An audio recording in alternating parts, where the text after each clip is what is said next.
So I'm going to start just with a little video which we've made. It's a more inspirational video showing a little bit how letters from one tradition can be changed into Latin letter.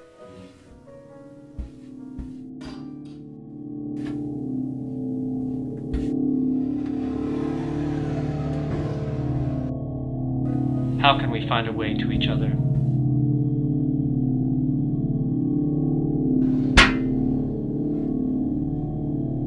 How can we find a way to each other? How can I write like you? Will you write to me? Write me, write me, write my world, write my world.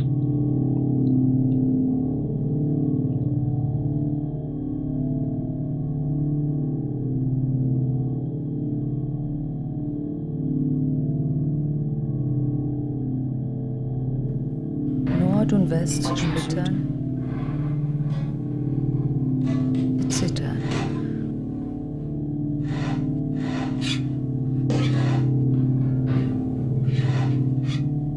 Zersplittern.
As kingfishers catch fire, dragonflies draw flame.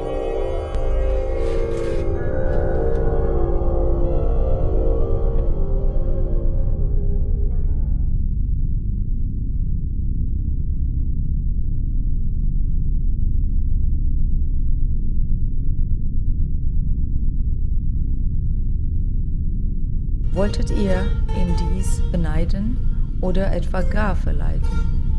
Wisset nur, dass dichte Worte um des Paradieses Pforte.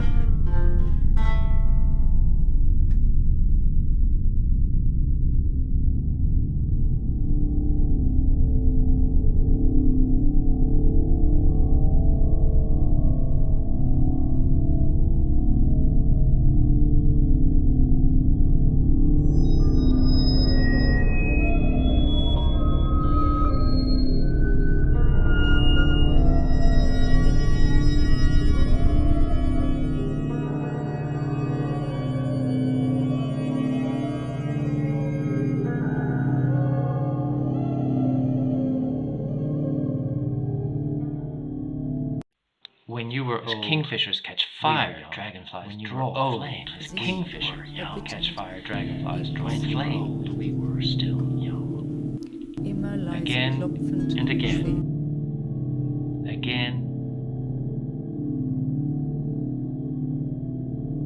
Again and again. Knowing your gods is not enough. Knowing your gods is not enough. How can we find a way to each other? How can we find a way to each other? How can I write like you? Will you write to me? Write me, write me, write my world, write my world.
never know.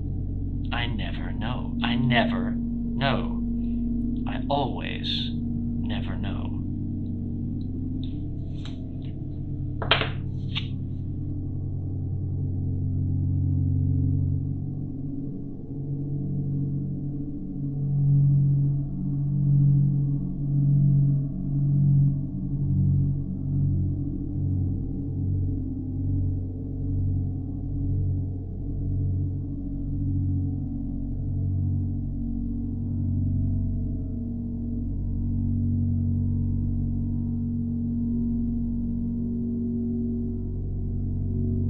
You are hidden in my pen. You are hidden in my pen. You are hidden in my pen. The ink does not always flow. The ink does not flow freely. Again and again, I always never know.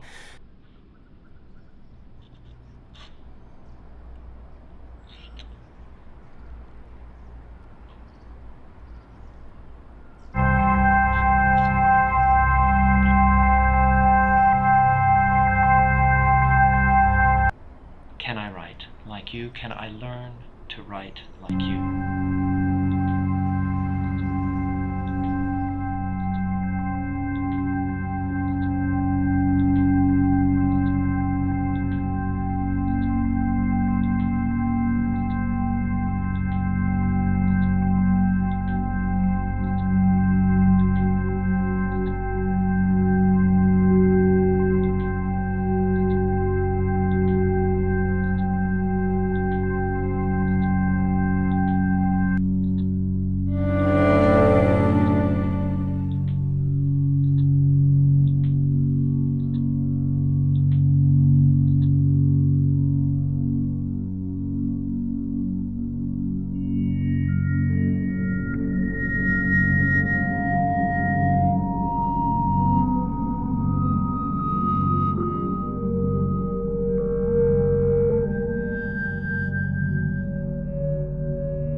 Und des Ursprungs tief verdrinken, wo sie noch von Gotte empfingen. Himmelsher, himmelsleer. Himmelsleer in Erden sprachen und sich nicht den Kopf zerbrachen. You are hidden in my pen. You are hidden in my pen. You are hidden in my pen. The ink does not always flow. The ink does not flow freely.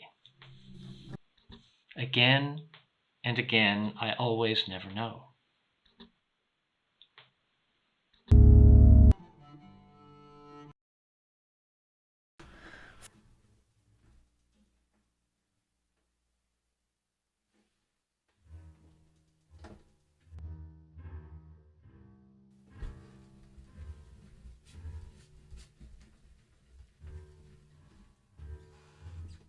Flüchte du im reinen Osten, Patriarchenluft zu kosten.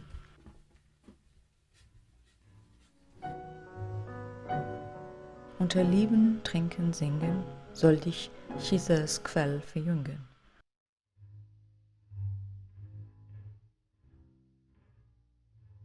Dort im Reinen und im Rechten will ich menschlichen Geschlechtern. So I hope that gave you a little sense, first of all, of what fun it can be to just use a real pen and lots of ink and play with the shapes of the letters. The thing about our fabulous tradition of letters, our Latin alphabet, is for well over 2,000 years, we've had this incredibly stable system of shapes. It has changed, but if you look at these letters, which are from nearly 2,000 years ago on the left and more than that perhaps on the right, a little more, they are completely clear to us now. And in that entire period of time, they have never not been clear. Even in the Gothic period, when the letters took a very different shape, these letters were still clear. And it's the very clarity and simplicity and geometric minimalism of their shapes that we're going to be talking about today. Because this, in a certain way, is a limitation. Sometimes things that are really efficient and really clear and really work very, very well for communication, sometimes they're not as inspiring artistically as other more unusual kinds of shapes and systems. If you go back to the origins of our letters, this is my redrawing of an early Phoenician inscription. You will see, first of all, that the geometry has not been worked out very well, so there's no strong system of simple triangles, circles, and squares here. But what you do see is that each letter is a little separate unit made up of just a few lines, so not very complicated. There are more unusual shapes among them, and some very basic shapes among them, and some that you recognize even now, although what you see looking like perhaps the letter Y will not be the letter Y. What you see on the right-hand side looking like the letter A will indeed be the origins of our letter A. And you'll see that tonight in the documentary if you stay around this evening to watch it. But what happens if you look at other kinds of writing? So here we see the top and the bottom of the Rosetta Stone, which is a stone that was set up in late Egyptian period with some very boring texts about taxes. And it was set up with actually two languages, but three scripts. The top and the bottom one are the ones that interest us here, because above we have Egyptian hieroglyphs, obviously, you all recognize that, and below we have Greek. And if you look at the Greek, you will see what I was just showing you, the simple geometric units.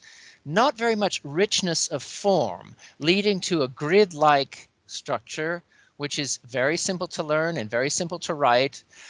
Compare that to the hieroglyphs above, which are also mostly phonetic, by the way. Some of them are pictograms. Some of the pictures mean something as a picture, but most of these shapes, most of the characters you see here are actually phonetic characters, but they have not given up in ancient Egypt on their connection to the original pictographic way of writing.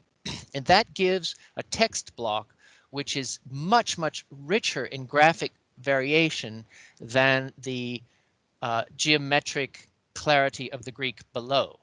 We can talk about which is clearer to read, which is easier to learn, and so on. But right now, today, I'm interested in how can we create new and exciting letter forms that get us away from the even gray tone of the grid.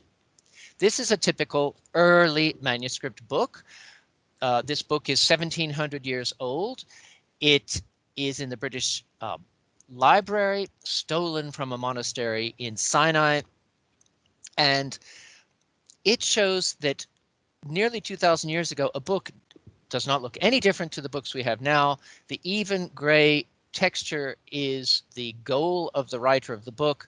A justified column is the goal of the writer, so the right edge of the column is very even. It's not perfect like it would be with typography, but just think for a minute about doing this kind of thing by hand, and you'll realize this is a very disciplined and controlled process. And this goes right through our history. So on the left, a book written around the year 800, and on the right, a book also written by hand nearly 500 years later. And you can see that even though the styles change slightly, the goal of regularity and simplicity and of no letter standing out remains central to what the writer is doing. And when we do have a letter standing out, as on the right-hand side, it's decorated with gold and with color, and it's to take your eye to the beginning of a new part of the text.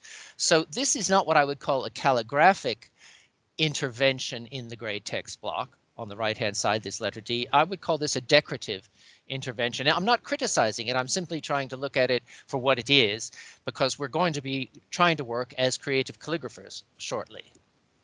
So another little, okay, I'm going to have to start. I have to click on these. They don't start automatically. This is my quill pen, writing letters that would have been used in about the 4th or 5th century of our history. I'm just going to click a little further on. And you can see these are what we call these are what we call uncial letters. It's a certain style of writing that developed after the end of the Roman Empire and the beginning of the Middle Ages with the church as the central power.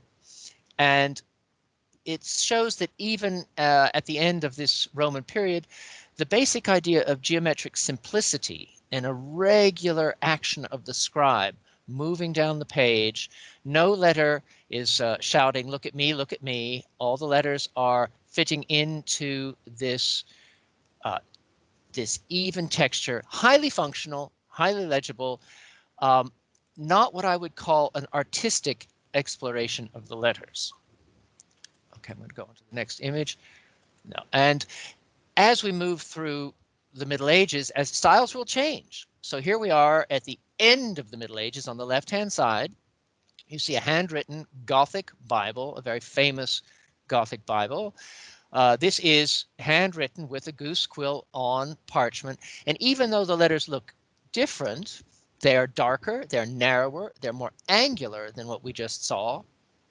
The previous example, the little film clip, they were round, wide, open, and generous, like an ancient Roman inscription. Here they're narrow, crowded, pointy, like the fence around your grandmother's garden.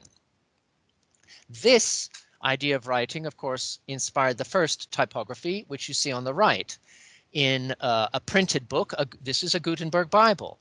And the idea of these early printed books was to look like the earlier handwritten books. So this tradition of the grid, of the regular letter, of the, how can I say this, a typographic regularity, which characterized our writing all the way back, way before anybody ever thought to print it. I would say we in our Western tradition were typographic writers, not calligraphic writers.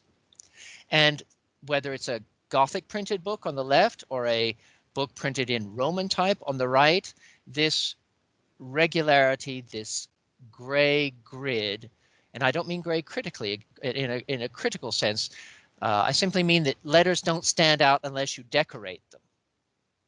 Okay, now let's just decorate a letter for you to show you what that process might look like, mainly because it's fun. I'm going to skip to the moment when it begins. So you can see here the action of one of our writers from history. I'm practically old enough, in fact, to have been there in the Middle Ages.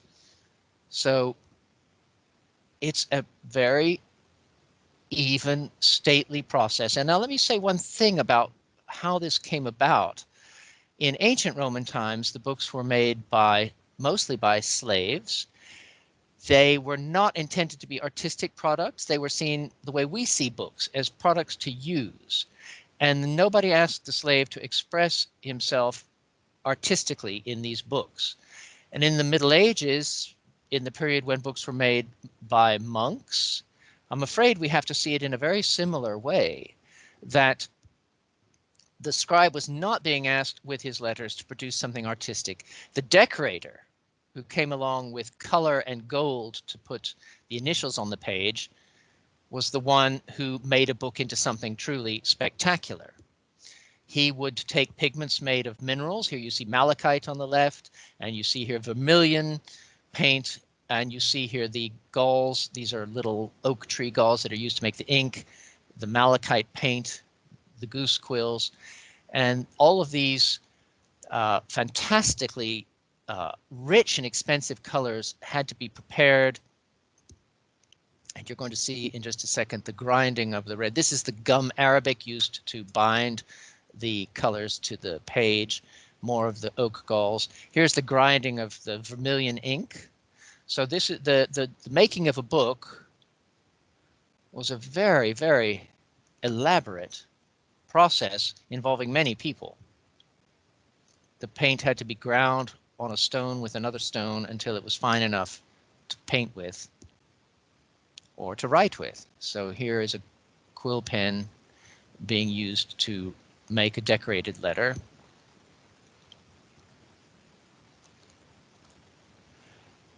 I've always wondered, you know, they didn't have coffee or tea in the Middle Ages, or cigarettes, or any of the things that people use these days to fill up a spare moment.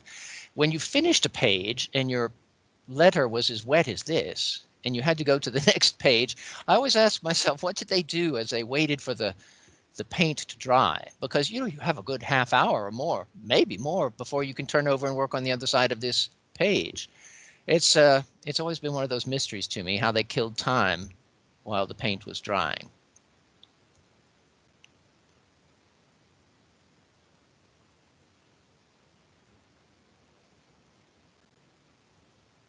So I'm going to just speed this up a little bit further down because there's going to be quite a bit of decoration in the middle of this. Again, this is malachite green. Malachite is a green mineral that mainly comes from Russia. And so you have to imagine that these stones were being imported into Western Europe in the Middle Ages. Very precious they were too, in order to be ground into paint by the illuminators of the manuscripts. Okay, I'm going to move on now. So we see decorated letters like this, magnificent books. This is an early Irish manuscript called the Lindisfarne Gospels. And the green you see here is the one that you just saw me decorating that letter with. Again, a medieval book tended to be magnificent because of the decorations and the paintings. If you look at the writing on the left and think of it when we look at some Arabic in a moment, you'll realize it is not the brilliant artistic performance that the work on the right is. Later, the letters would be highly decorated in the period after printing. The calligraphers start to elaborate more and more and more, adding decoration as, how can I say, stuck on features to the letters. It's like a cut and paste, put a curl here, put another curl there, put a loop here, put a nice sort of interlace there. But look at the basic letters again. They still march along in their little units, unity units. They're all very similar in size and shape. And what's happening is we're making the page interesting here by sticking on decorative elements. Here, the basic script in the lower part has become much more elaborate. You can see the letters themselves are beginning to be interesting. There is a flow and a movement in different directions to the letters that allows me to say that this is really a calligrapher working in an inventive and creative way, not just cutting and pasting decoration. Okay, now we're going to move towards Arabic at this point. So I've taken two early stones again. The one on the left you've seen. It shows Roman lettering in its most basic imperial form with serifs. On the right, you see a very early and rather damaged inscription from the new Islamic Empire. This is an early Kufic script. You might notice that they put serifs here too, which are very similar to the Roman serifs. And it reminds us that Islam rose up in the context of the Byzantine, which is the late Roman Empire, and was responding to the culture of ancient Rome. And yet we see something really, really very different on the right-hand side. First of all, on the left, the X height. They're all capitals. They're all the same height. On the right, that's not the case. We have a lot of different heights. We have a baseline, but things go through the baseline. They go down. But what is our X height on the right? I wouldn't be able to tell you.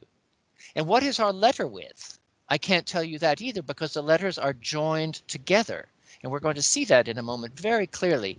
This is, I'm going to not spend time here. This is Arabic just before the Islamic age, and the letters are still rather separate. But now let's look at an early Islamic manuscript on the right-hand side and compare it to a late Gothic Bible on the left-hand side. Again, on the left, I emphasize the letters as very similar sized individual units. They have a very regular X height. On the right-hand side, no X height, and letters are joined. And this is absolutely required in Arabic. You're not allowed to not join when the rules say you have to. When you have to join, you have to join. That's not true on the left. Letters can touch whenever they like, depending on what the scribe decides. But on the right-hand side, it's a matter of right or not right. If they touch when they're not supposed to, it's wrong. If they don't touch when they're supposed to, it's wrong. You must follow these rules, and if you don't, you can't read it. So notice what happens here is words join into units, connected units, which flow together. And you have also, if I were to say on the left all the words are the same width, look on the right. You see some words, some letters stretched way out, right practically in the middle of the page. You see a long horizontal line. It's the letter H, which is stretched right out several times the width of most of the other letters. So this variation in width, this lack of X height, and this requirement to join or not to join, very characteristic of Arabic. Actually, that's what makes Arabic script unique in the world in a way. And they give it a completely different feeling to the grid of Latin writing. Okay, now this is a magnificent decorated gold on blue example of this Kufic script. Look how the scribe is deliberately playing with the widths of letters. He has single long lines.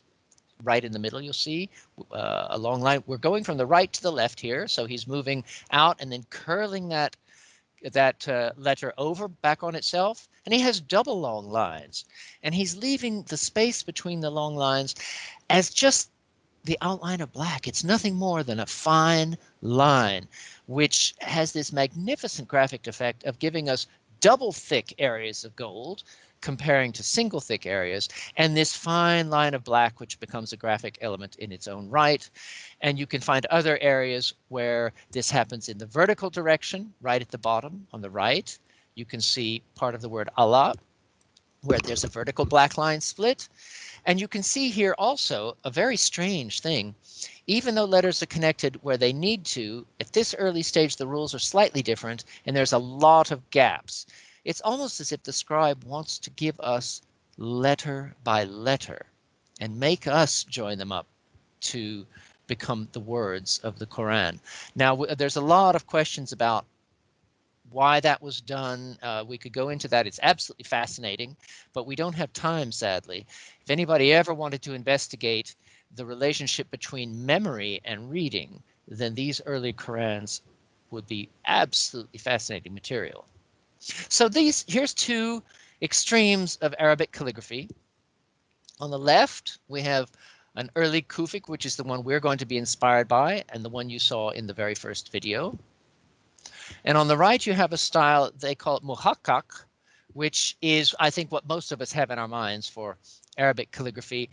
And if you look at the one on the right, you see a much greater elegance, thinner. There, you don't have these great massive blobs of ink as you do on the left. You have extremely tall ascenders, very long descenders going off to the left. And the you even have here some interesting crossing elements. Right in the middle, you'll see the letter K, which crosses over another letter. And you also have on the right something which you don't really have on the left, and that's what they call cascading. Now, let me explain that to you, because we should learn from this, we who use Latin letters. If you will look to the second line, just under the golden dot, you have a series of characters that rise up, one stacked on top of the other. So you have a H, an R, a W, a Z, a W going up, and then you finally reach a loop with two dots over it, a K, and then they go back down again. And this ability to stack one letter on top of another, this is characteristic of the highly developed Arabic scripts, and it allows them to make wave-like constructions of the words. And in fact, later this would turn out to be a great problem when the idea of printing Arabic arose, because this was impossible to do with small blocks of metal. At least it was impossible until the metal technology was more highly developed. But look at the calligraphic value of both of these. I mean, as a Latin calligrapher, I'm full of envy of people who have this as the base of their written tradition. Now, we can see it very clearly. Both the Latin and the Arabic scripts have their systems of proportion. But you can see on the right that the proportion is the system is absolutely attempting to squeeze everything into a minimal geometry of circles and squares. This has been tried again and again and again with the Latin letters. It works to a degree, but in the end you still have to fudge things to make them look elegant. When you follow the geometry too strictly, as you do here on the right, you actually wind up with quite ugly letters. But on the left, the system of pointing, using little dots to indicate proportions, which is how they teach the scripts to Arabic calligraphers, is in fact something that is really based on a calligraphic principle. This is not a geometry of circles and squares. This is simply a counting system of dots in order to indicate to you how long or how tall strokes should be. So if you compare the two, left and right, you can see that one, by its very nature, is geometric, and the other, by its very nature, is calligraphic. And I want you to try to keep that idea in your head. What is calligraphic versus what is geometric? And by geometric, I'm going to mean also, for the Latin letters, typographic, the tradition we use to design type. Okay, here's a table of most of the important Arabic styles. You can see that they all have this horizontal stretching, some more than others, that the joining of letters is important, and mainly, and I think you can all see this, it's all extremely calligraphic, by which I mean the flowing line, the line that moves forward, changes, and invents itself as it goes. Here's a Bismillah in the Muhakkak style, and this is very characteristic of this particular phrase. Gets written a lot in Arabic. It starts with the B, that's the first line with the dot under it, then the three little waves are the S, and the last wave of the S swings way over to connect to a little loop, which is the M. And this shows you that this calligrapher is very aware of contrasting space with density. Open white areas with densely written calligraphic areas. Here, a wonderful example of this stacking and cascading, because actually in this one you have to start at the bottom right, and read upwards. And here again to show you that there is also a great tradition of decorated Islamic manuscripts too, as I'm sure you know. Islamic decoration very closely related to the textile arts, carpet arts, and so on. Figurative work